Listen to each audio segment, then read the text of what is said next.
Eu converso agora com o Dr. Pablo Rassi Florencio, cirurgião plástico, que vai falar a respeito da cirurgia plástica em jovens e adolescentes. Dr. Pablo, é grande a procura de jovens pela cirurgia plástica por motivos estéticos? O número de jovens que tem procurado tem aumentado cada vez mais.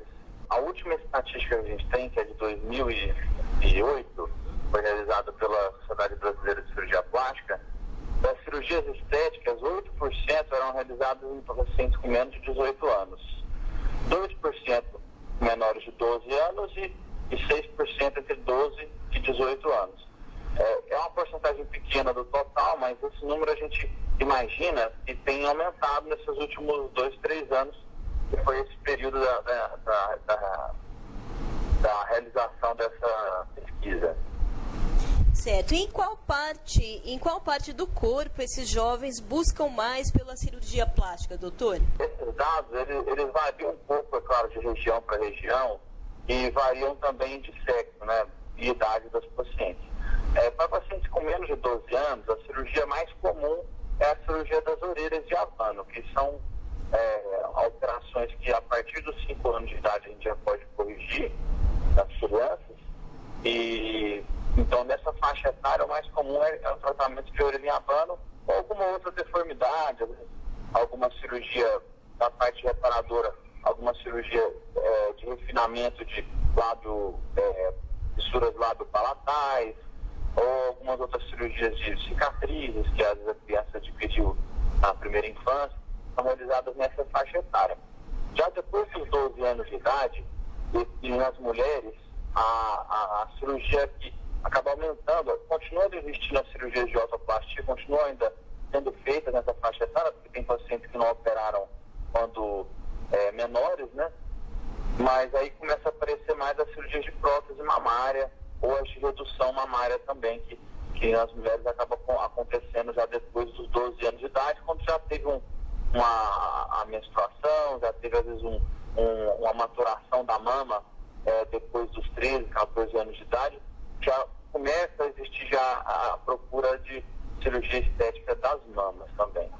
E eventualmente também tem ocorrido nos dias de hoje, às vezes uma lipoaspiração menor, um paciente que tem alguma gordura localizada, mas está adolescente, tem às vezes algum trauma em relação àquilo.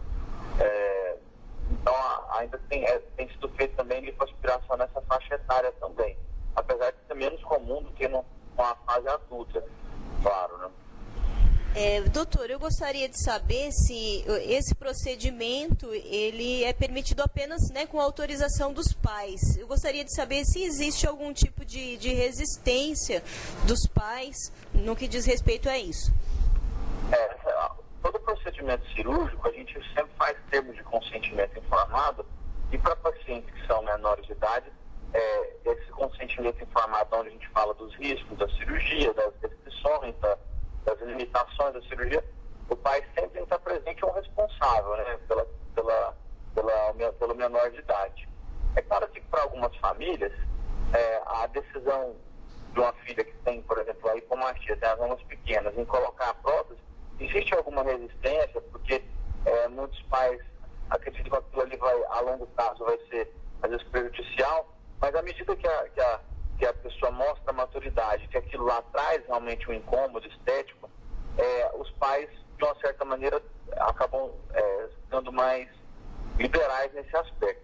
Em relação, por exemplo, a orelha de abano, justamente os próprios pais procuram, às vezes, o cirurgião para levar a criança para tratar da orelha de abano. Então, varia um pouco da cirurgia que vai ser realizada. De lipoaspiração, os pais têm uma resistência grande, às vezes, para ser realizada, porque o adolescente tem uma autoimagem, às vezes, um pouco fragilizada em relação à pessoa adulta, que já tem maturidade.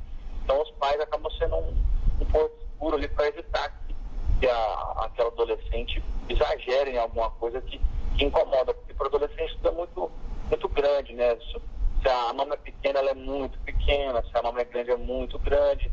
Sempre a autoimagem do adolescente é um pouco mais complicada. Então, até essa maturidade, eventualmente até uma avaliação com o psicólogo, a gente solicita para o paciente que está nessa faixa etária e tem alguma coisa que incomode muito, porque às vezes é muito difícil a gente diferenciar o que é um incômodo verdadeiro de uma coisa que é uma farsa, uma moda, alguma coisa assim que possa influenciar aquele adolescente, aquela criança a fazer uma cirurgia estética, né?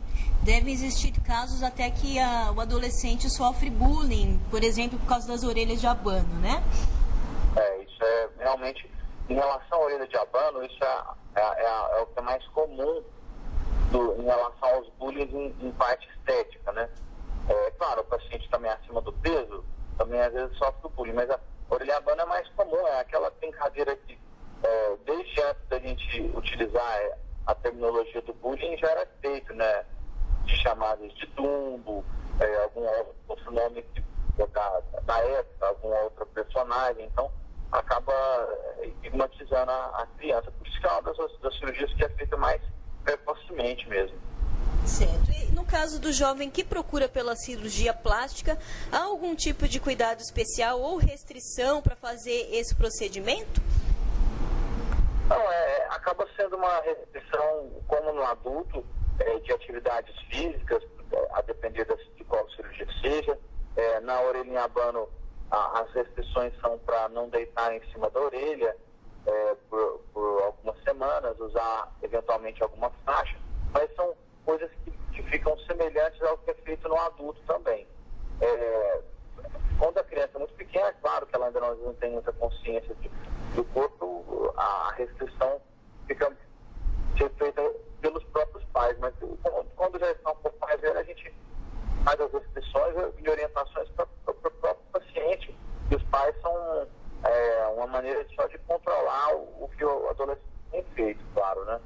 Em relação à prótese mamária ou à redução mamária, as orientações são semelhantes às dos adultos. Em rinoplastia, que é a cirurgia do nariz, que já é feito com pacientes que têm mais de 15 anos de idade, as orientações também são muito semelhantes, não muda muito em relação ao paciente adulto. São orientações gerais que não tem uma variação pelo fato da idade. Assim, no caso desses jovens que eles optam pela cirurgia plástica, existem artistas ou padrões de beleza que influenciam nessa decisão? Claro que no mundo de hoje, que a internet, ídolos às vezes de outros países que estão presentes, eles acabam se espelhando um pouco em alguns padrões de beleza. Mas não é tão incomum eles virem ao consultório pedindo para que faça o nariz de tal pessoa. Mesmo porque em adultos ou em adolescentes a gente, de uma certa maneira, tenta dissuadir de ter essa ideia de um nariz que é igual de uma outra pessoa, ou a mama é igual de outra pessoa, porque cada pessoa tem o seu corpo e os seus padrões ósseos e de estrutura que às vezes não são condizentes ao desejo. É claro que a gente utiliza aquilo lá como uma referência para o que a pessoa espera de resultado, mas a gente nunca pode prometer que vai ser semelhante ou do mesmo padrão, porque às vezes o próprio corpo da pessoa é diferente. Mas é claro que alguns artistas elas acabam espelhando para os padrões de beleza, né? Assim como nos adultos também, às vezes utilizam a pessoa pública para espelhar no padrão de beleza, no adolescente é a mesma coisa, também acontece. Doutor, eu gostaria de saber o conselho que o senhor daria a um adolescente que deseja fazer cirurgia plástica e também aos pais desse adolescente. Aos adolescentes, para que avaliem quais são as queixas, as coisas que os incomodam de verdade, tentando evitar seguir apenas modismos, mas sim coisas que trazem alguma limitação ou incômodo real. Tomar decisão baseada nisso e não, às vezes, em opiniões de colegas, de amigos ou de exemplos da mídia somente.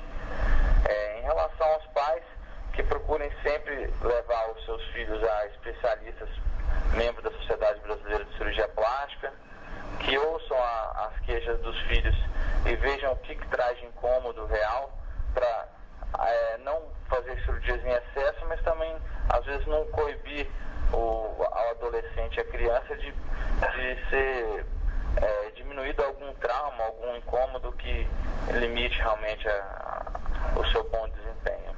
O senhor falou a respeito de profissional que seja ligado à Sociedade Brasileira de Cirurgia Plástica. Existem muitos profissionais que não detêm o conhecimento dessa área e que estejam atuando na área para fazer esse tipo de cirurgia?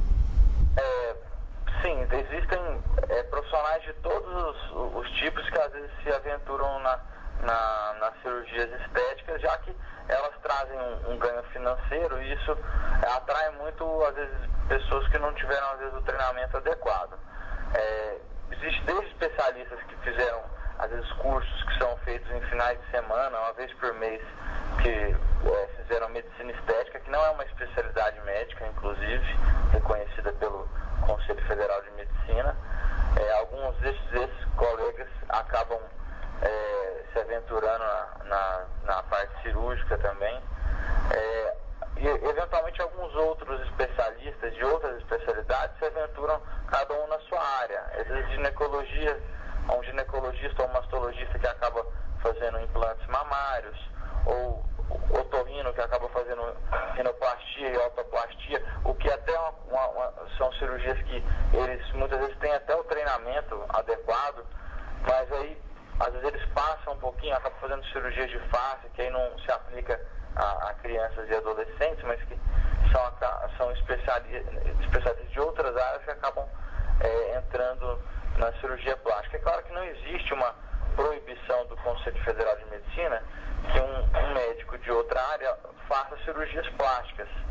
Porém, quando esse tipo de profissional faz e tem alguma complicação, a defesa deles em relação à perícia médica na parte de cirurgia plástica fica um pouco prejudicada. Então, sempre é mais interessante que se faça cirurgia com quem teve o treinamento adequado e tem todas as acreditações pelo Conselho Federal de Medicina, que são os membros da Sociedade Brasileira de Cirurgia Plástica. Para a própria segurança mesmo do paciente. Exatamente.